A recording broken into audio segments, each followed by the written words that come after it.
Salut à toi et bienvenue sur la chaîne du Grand Maximus BD. Et aujourd'hui, je vais te parler d'un exercice que j'ai fait lorsque j'étais étudiant et qui m'a aidé à progresser en dessin. Alors, cet exercice, c'est tout simple. En fait, il consiste à reproduire une planche d'un artiste BD ou manga que tu aimes bien pour progresser. Cet exercice, je l'avais fait lorsque j'étais étudiant, j'ai appris plein de choses. Je l'ai refait là, aujourd'hui, et j'ai appris beaucoup de nouvelles choses. Donc pour cet exercice, j'ai choisi de prendre la BD The Blue Cops, qui a été éditée par Glénat dans les années 2000 et qui a été dessinée par Bill et Gobi.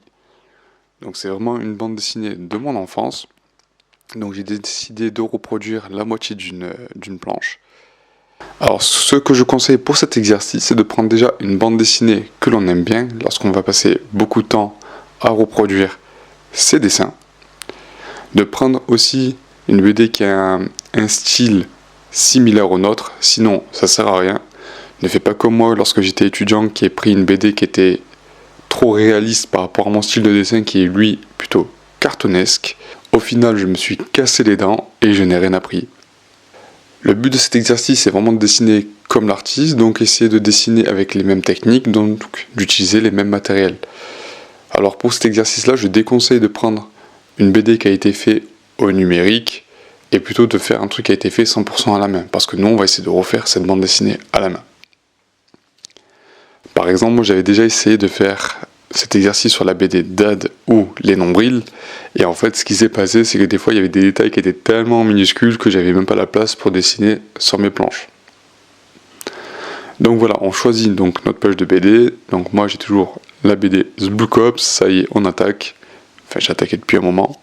Donc moi sur ces quelques cases, vu que je dessine que la moitié d'une planche, en fait déjà j'ai énormément appris en termes de décor, comment le personnage... j'ai énormément appris sur comment l'artiste en fait plaçait ses éléments, comment il dessinait par exemple ses toitures, Dans quoi d'autre ?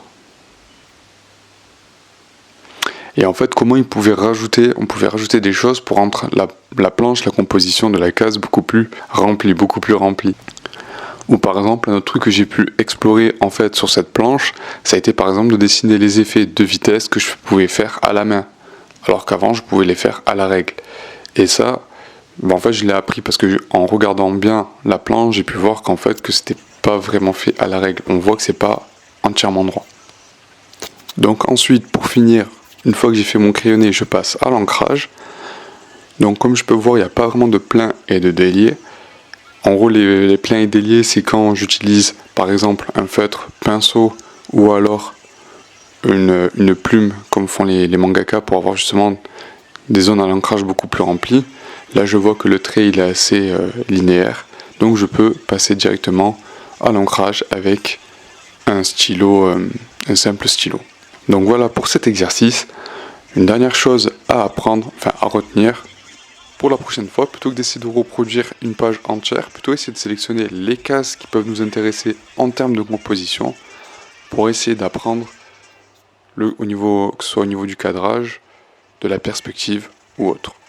Voilà, j'ai pris beaucoup de retard sur mon projet de BD, du coup je vous laisse là sur cet exercice que je n'ai pas fini pour essayer de rattraper mon retard sur ma BD sur laquelle je travaille. Voilà, je te dis à bientôt pour une prochaine vidéo. Passe une bonne journée, un bel été. Ciao ciao.